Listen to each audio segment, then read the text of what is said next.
Nah, apa kata firman Tuhan tentang puasa? Saya ambil hari ini tentang Daniel yang berpuasa. Kita tahu bahwa Daniel di dalam berpuasa, di Daniel pasal 9 ayat 3 dikatakan, lalu aku Daniel, ya lalu aku, ya siapa? Daniel, mengarahkan mukaku kepada Tuhan Allah untuk berdoa dan bermohon sambil berpuasa dan mengenakan kain kabung serta abu. Sahabat doa yang terkasih dalam Tuhan, apa yang jadi persoalan Daniel? Kalau lihat di Daniel pasal 9, ya, pada tahun pertama pemerintahan Darius, anaknya Ahasveros. Jadi Ahasveros sebelum jadi raja, kita tahu bahwa setelah itu Darius jadi raja. Nah, Daniel pada tahun pertama kerajaan itu, waktu Darius memimpin, Daniel memperhatikan kumpulan kitab tahun yang menurut firman Tuhan kepada Nabi Yeremia. Apa? Bahwa akan berlaku atas timbunan puing Yerusalem waktu 70 tahun, yakni 70 tahun. Nah, waktu Daniel tahu bahwa firman Tuhan melalui Nabi Yeremia mengatakan bahwa nasibnya, keadaan orang Israel setelah berlaku 70 tahun dalam pembuangan akan dikembalikan Tuhan kepada Israel, kepada tanah leluhur. Di ayat 3 dikatakan, lalu aku mengarahkan mukaku kepada Tuhan Allah untuk berdoa dan bermohon sambil berpuasa dan mengenakan kain kabung serta abu. Berdoa, bermohon, berpuasa, mengenakan kain kabung serta abu. Saudara, 4 hal di sini. 4 hal di sini. Jadi, inilah yang kita sama-sama akan lihat.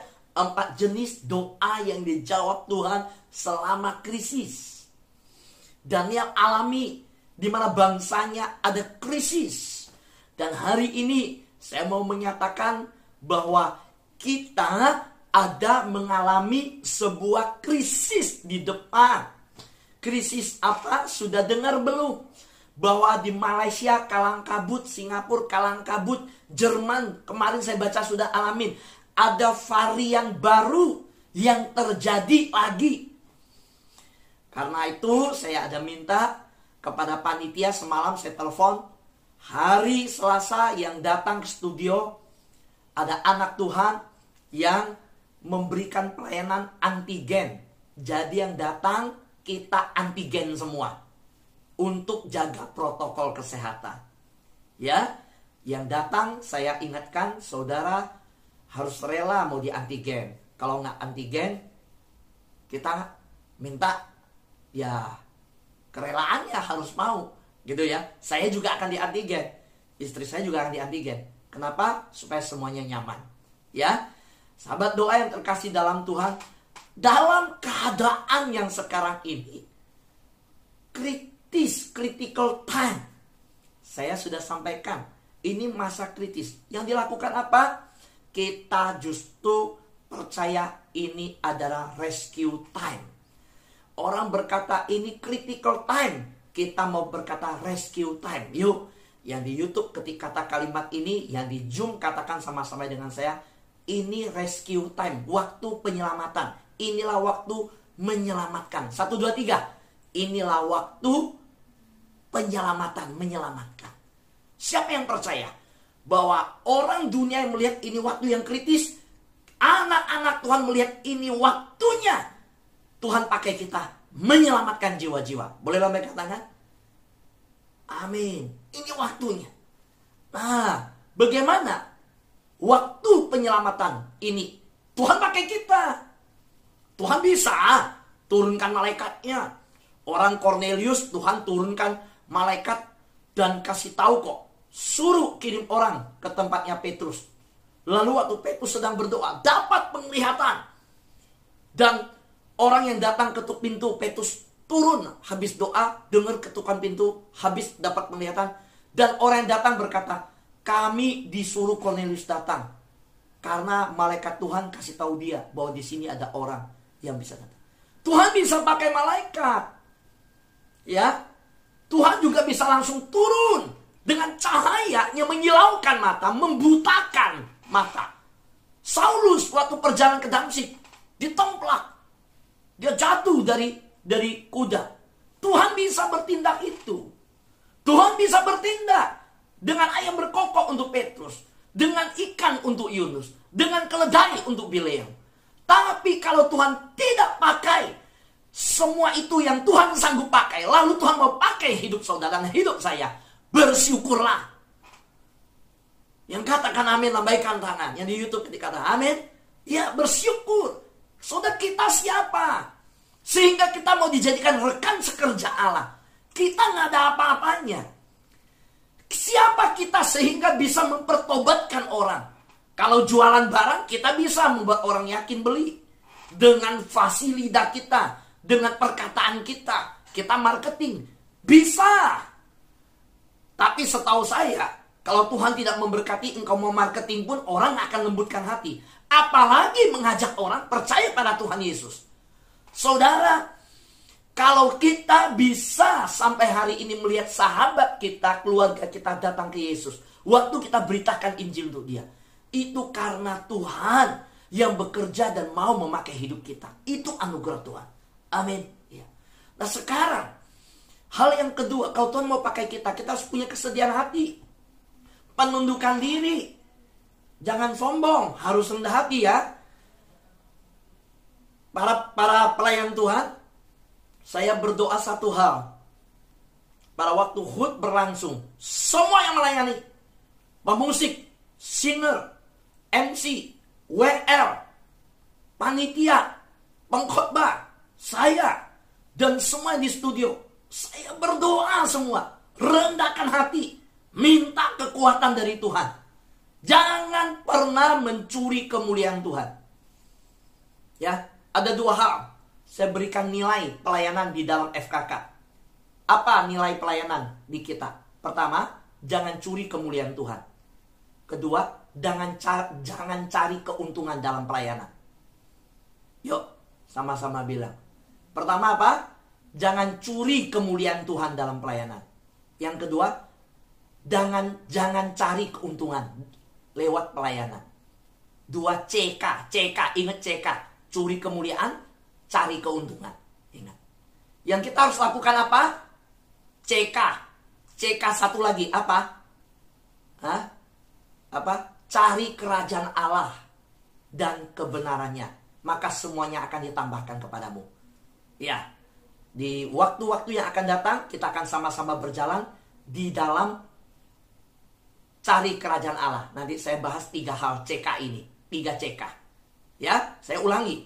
CK yang pertama, jangan curi kemuliaan Tuhan. CK yang kedua, jangan cari keuntungan dalam pelayanan. Lalu jawabannya apa? Kalau 2 hal ini kita mau hati-hati, yaitu cari kerajaan Allah yang namanya pelayanan. Yang katakan amin, boleh lambaikan tangan. Amin. Yes. Ya. Tuhan akan urapi kita. Tuhan akan pakai kita. Ya. Sahabat doa yang terkasihan Tuhan. Nah, kalau Tuhan mau pakai kita, Tuhan mau urapi kita, ya semua anugerah Tuhan. Apa yang harus kita lakukan kalau kita tahu bangsa kita dalam keadaan bersiap-siap menghadapi gelombang ketiga, menjaga pintu-pintu masuk lewat penerbangan luar negeri. Wow, negara kita udah siap. Nah sama, anak-anak Tuhan, kita juga harus dalam hal rohani.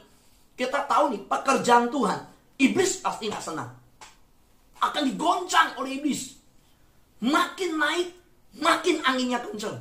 Dan ingat, berarti waktu seperti Daniel kita belajar, dia tahu waktunya Tuhan mengembalikan umat Allah.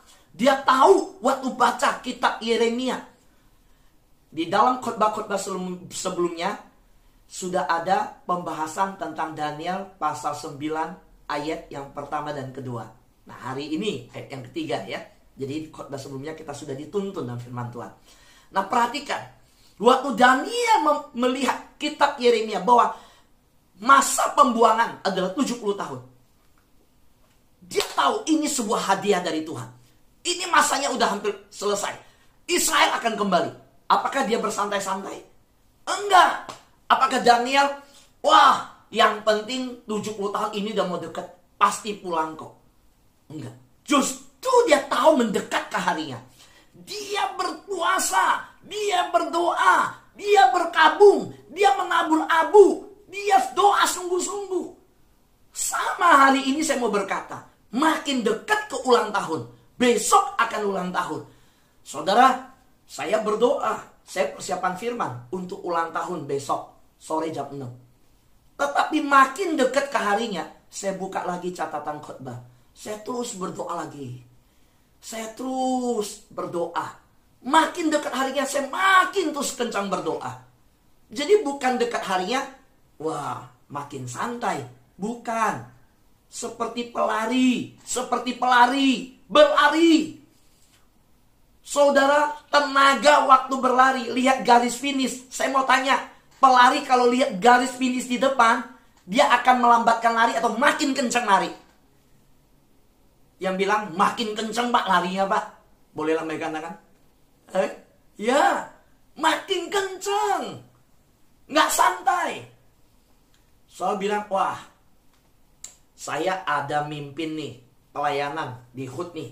Saya ada persembahkan. Ya, ada bapak ibu, sahabat doa, yang kemarin nelfon lagi. Pak Fu, sudah ada kue ulang tahun belum? Waduh, bisa inget ya, dia jarang ikut di Zoom. Ya, dia bahkan dengar ulang dari YouTube.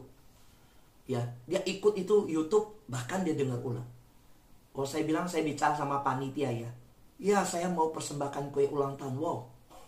Soalnya lihat, kalau kita melayani Tuhan tidak akan kekurangan. Amin. Ya. Terus Pak Fu, saya mau kasih tumpeng juga. Wih, ditambahin udah kue ulang tahun tambah tumpeng. Malam hari mau makan tumpeng lagi. Wah, sudah ada anak Tuhan yang kasih nasi tim juga. Wah, ini gimana ngaturnya nih? Puji Tuhan, saudara, lihat. Tuhan cukupkan semua. Amin. Tapi sekarang coba lihat. Kalau orang yang mempersiapkan sesuatu, ya, di hari ulang tahun. Contoh, dia konsumsi. Wah, saya siapkan konsumsi. Saya akan masak untuk panitia. Waktu dekat hari hanya, dia makin santai apa makin sibuk? Makin sibuk. Ke pasar belanja, siapkan barangnya, mulai masak dekat harinya. Betul? Karena itulah kenapa saya mengajak kita bersama-sama dengan para pelayan, para HUT. Ayo doa puasa. Kemarin jam 4 lewat kita kasih kabar. Yuk doa puasa. Bahkan kita tidak berhenti di hari ini. Wow. Kita bahkan besok, nanti sore jam 6. Tadi jam 12 siang kita buka puasa. Sore jam 6 kita puasa lagi. Makin kita jalani. Sahabat doa yang terkasih dalam Tuhan. Ini yang kita ungkapkan rasa syukur kepada Tuhan. Kita tahu Daniel memberi contoh. Dia lihat Yerusalem akan kembali. Israel akan kembali dari Babel. Saudara, yang dia lakukan apa? Pertama, kita belajar dari 4 jenis doa yang dilakukan Daniel. Biarkan Tuhan berbicara kepada kita sebelum kita berbicara kepada Tuhan. Maksudnya apa? Lihat ayatnya. Daniel pasal 9 ayat 2 dikatakan, pada tahun pertama kerajaan itu, aku Daniel memperhatikan dalam kumpulan kitab jumlah tahun yang menurut firman Tuhan kepada Nabi Yeremia. Jadi Yeremia baca firman Tuhan. Dia dengar Tuhan bicara sama dia. Nah, hari ini kita membiarkan Tuhan berbicara kepada kita, menuntun kita. Waktu kita dengar firman Tuhan ini. Seperti ini. Sebelum kita berbicara sama Tuhan. Yang kedua, fokuskan perhatian kita pada Tuhan. Dan cari Tuhan. Daniel fokus. Pekerjaan kerajaan banyak. Oh, dia orang yang dipercaya dalam kerajaan. Pekerjaannya, wah, luar biasa. Tapi dia fokus. Dia datang. Dia tujukan matanya sama Tuhan. Dia cari Tuhan. Dia cari dahulu kerajaan Allah. Dia cari dulu penggenapan rencana Allah atas Israel. Saudara, mari kita bertanya. Apa maksud Tuhan melalui ulang tahun sahabat doa? Kita cari Kita tujukan mata kita. Setelah kita duduk berdiam, mendengar Tuhan bicara sama kita melalui firman Tuhan menuntun kita. Kita bertanya, Tuhan, apa rencana Tuhan? Sehingga saya bertemu dengan sahabat doa, sehingga saya bisa berdoa. Saudara tahu, saya dengar banyak kesaksian sahabat doa yang mengajak beberapa teman ikut doa. Termasuk saya mengajak. Jawaban paling pertama adalah, mereka rindu berdoa. Tetapi, persoalan pergumulan yang terbesar adalah, waduh, saya nggak biasa bangun jam 5 pagi. Betul nggak? Waktu saudara ajak orang, nah yang tersenyum, yang ketawa ngangguk-ngangguk, iya, nah itu pernah ngajak. Kalau yang diem, kaget, bingung, nah itu mungkin belum ngajak. Dia masih bingung. Betul apa enggak ya? Sobat doa yang terkasih, kalau kita pernah ngajak, kita akan alami tuh WA kita dibalas. Waduh Pak, saya rindu doa. Saya pingin doa Pak Fu. Saya ini, cuma jam 5 pagi itu yang jadi masalah. Masalahnya di situ. Saudara, maka hari ini, kalau 162 sahabat doa di Zoom bisa bangun pagi berkumpul seperti ini, saya tahu ini karya Tuhan yang besar, bukan karya manusia. Amin. Tepuk tangan bagi Tuhan kita. Amin. Bisa bangun pagi, saudara, yang di Bali, yang di Papua, saudara. Saudara Bu Irian Celopati itu Papua, 2 jam. Sekarang dia udah, kita jam 5, dia jam 7 pagi. Kita selesai jam 6, dia jam 8, saudara. Yang di Manado, yang di Bali, itu 1 jam lebih awal. Belum lagi yang di Australia ikut, saudara. Belum lagi yang di Malaysia. Saudara, ini bicara apa? Bicara ya, kita harus benar-benar fokus cari Tuhan di masa ini. Di masa ini terbukti, yang jauh dari Tuhan makin jauh, yang dekat makin dekat. Yang ketiga, jenis doa yang dijawab Tuhan. Kita pelajari dari doa Daniel yang jawab Tuhan. Dia bukan dengar ya dulu, dia bukan yang fokus. Dia ekspresikan keinginan doanya dengan emosi. Benar-benar. Ya, dikatakan di situ apa? Di ayat 3. Aku mengarahkan mukaku untuk berdoa dan bermohon sambil berpuasa. Dan apa? Mengenakan kain kabung. Lalu apa? Serta abu. Ekspresi emosinya. Bolehkah menangis dalam doa? Boleh. Boleh berseru-seru kepada Tuhan di kamar kita. Makanya Tuhan bilang tutup pintu kamarmu, masuk kamarmu berdoa. Engkau boleh nangis, engkau boleh berseru-seru, engkau boleh mengerang seperti seorang ibu yang kesakitan bersalin. Silakan. Engkau boleh mohonkan kepada Tuhan. Yang keempat, tunjukkan keseriusan kita dalam hal berdoa. Daniel tunjukkan itu. Nah, saya bahas langsung poin yang keempat. Ini berkenaan dengan doa puasa.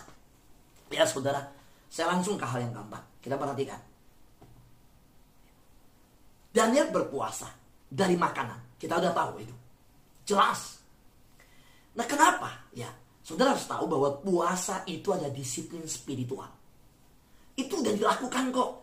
Orang agama lain, iman kepercayaan lain lakukan. Jadi bagi anak Tuhan tuh gak kaget. Memang ada anak-anak Tuhan yang, Pak Fu, saya dengar, saya gak pernah doa puasa loh.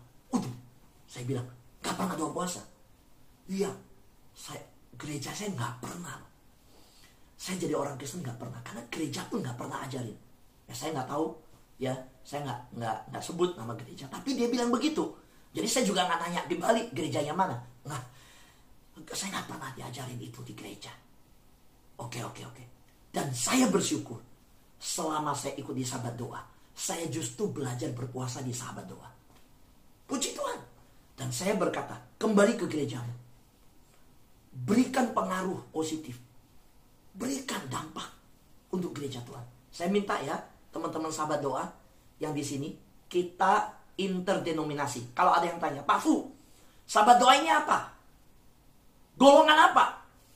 Denominasi apa? Ingat, kita bukan denominasi. Kita nggak bangun, udah banyak denominasi. Ya, kita nggak bangun gereja, kita nggak buat gereja. Maka hari Minggu saya tidak ibadah. Saudara kembali ke gereja masing-masing. Bertumbuh, bangun gereja, bertumbuh di sini, bahkan bawa api dari sini bagi gerejamu. Nyalakan api bagi gerejamu. Dan ingat, kita interdenominasi. Ya, interdenominasi. Sahabat doa yang terkasih dalam Tuhan. Yuk kita ingat panggilan Tuhan untuk berpuasa. Yesus berkata begini dalam firman Tuhan, di mana mujizat, ya, beberapa mujizat hanya bisa terjadi melalui doa dan puasa, bukan hanya dengan doa. Ingat Yesus pernah berkata ke muridnya, jenis yang satu ini, ya, hanya melalui doa dan puasa. Saya tidak masukkan ayatnya ya hari ini, tapi saudara ada yang tahu Yesus pernah berkata begitu? Oh sayang ya, saya masukkan ayatnya. Ya oke, Pak Paul tahu ya, Bu Meling tahu. Yesus bilang ke muridnya, mereka berkata, Tuhan, kenapa kami gak bisa ngusir roh jahat ini? Kenapa kami gak bisa doakan tengking yang satu ini? Yesus berkata, jenis yang satu ini, kamu harus doa dan puasa. Gak bisa kalau gak puasa. Nah, sahabat doa yang terkasih dalam Tuhan, inilah yang saya ajak kita bersama-sama lihat. Bagaimana ketika pengajaran Yesus yang berkata demikian, sebenarnya membuka sebuah wawasan baru kepada kita. Oh, ada puasa loh. Ya. Nah, pertanyaannya, mengapa puasa? Yang dilakukan Daniel, kita udah lihat tuh. Pada waktu ada hal begitu penting, begitu krisis, begitu penting, ada janji Tuhan yang di depan, dia lihat Tuhan telah menjanjikan akan pulang, dia rindu itu digenapi, dia berpuasa, dia berdoa. Dia pakai kain kabung, dia tebarkan abu, saudara. Nah, puasa memberitahu Tuhan bahwa kita ini serius dengan doa kita. Haleluya. Ingat lagi ya. Saya ulangi ya. Saya ingin saudara ikut sama-sama saya bacakan ya. Ya. Katakan, puasa memberitahu Tuhan bahwa saya serius dengan doa saya. Saudara serius dengan doa saudara. Saya mau tanya, saudara, kebutuhan kita itu serius. Saudara pasti punya kebutuhan serius. Yang katakan, Pak, saya benar ada kebutuhan serius dalam doa. Siapa yang punya kebutuhan yang serius dalam doa? Lambaikan tangan. Punya? Yuk, saya kasih tahu ya. Kalau saudara punya kebutuhan serius, seriuslah berdoa. Dan salah satu tanda serius berdoa adalah saudara ambil waktu untuk berpuasa. Jangan mau dijawab doa oleh Tuhan, tapi gak mau puasa. Saya khotbah aja hari ini saya puasa. Saya serius dalam berkhotbah. Saya gak mungkin. Ya karena saya puasa, jangan sampai tenaga saya habis. Saya hemat-hemat. Kurang-kurangin dikit deh. Jadi saya, saudara-saudara, hari ini kita harus berpuasa. Saudara, kita dengar firman Tuhan. Loh, kalau saya berkhotbah begini, saya gak serius khotbahnya. Karena saya anggap serius berkhotbah, ya kita puasa sama-sama. Saya gak bisa kurangin khotbah dengan ya nanti saya lapar gimana? Nanti saya harus tahan gimana? Saya gak bisa, saudara. Saya lihat ini serius. Tuhan mau tuntun kita. Tuhan ajarkan bahwa kita kalau menganggap doa kita, kebutuhan kita serius, Tuhan ajarkan, Tuhan ajak kita berjalan. Yuk berdoa serius juga. Apa itu serius berdoa? Yaitu dengan berpuasa. Sama seperti saya melihat ketika berkhotbah ada sesuatu yang serius, saya gak mengurangi untuk sungguh-sungguh mendorong saudara. Saudaraku yang terkasih dalam Tuhan, Jujur saudara, saya butuh suara saya kembali untuk saya segera rekaman. Tapi sampai hari ini belum normal total semua. Tapi hanya karena menjaga suara saya untuk bisa rekaman, selalu saya menahan suara saya untuk berkhotbah dengan saudara-saudara. Hari ini kita baca firman Tuhan. Gak bisa saudara. Biarlah Tuhan bereskan. Saya serahkan sama Tuhan. Saya percaya ada waktunya Tuhan. Tapi saya tidak boleh tidak serius dalam menyampaikan firman Tuhan. Soalnya ketika saya renungkan hal ini menjadi teguran buat saya. Teguran apa dari Tuhan? Artinya gini, bagaimana menyocokkan diri dalam 3 hal. Saya berpuasa, hari ini saya berkhotbah, ya, di depan saya harus rekaman. Rekaman butuh suara, berkhotbah butuh tenaga, berpuasa butuh jaga diri. Dalam 3 hal serempak di hari ini saya harus jalankan. Saya renung-renung. Udahlah. Puasa tetap jalanin, soal lapar, soal nanti. Saya nggak mungkin mengurangi semangat saya berkhotbah. Saya tetap harus berkhotbah. Soal rekaman, udah soal nanti. Saya tetap nggak mungkin suara saya tahan-tahan. Karena memang inilah kerinduan hati saya. Saya rindu dipakai dari dulu untuk melayani dalam menabur firman Tuhan. Saya harus sampaikan dengan serius. Sahabat doa yang terkasih dalam Tuhan. Karena itu yuk, kita sama-sama. Saya cuma minta satu hal ini. Yuk, saudara, kenapa kita ajak berpuasa di sahabat doa? Karena puasa itu memberitahu Tuhan. Tuhan, sahabat doa ini banyak jiwa loh Tuhan. Saya gak sanggup melayani begitu banyak dengan apa, kecuali dengan kuasa Tuhan. Di dalam berpuasa, kita mohon kuasa Tuhan dinyatakan. Tuhan, mari topang pelayanan ini. Tuhan berkati pelayanan ini.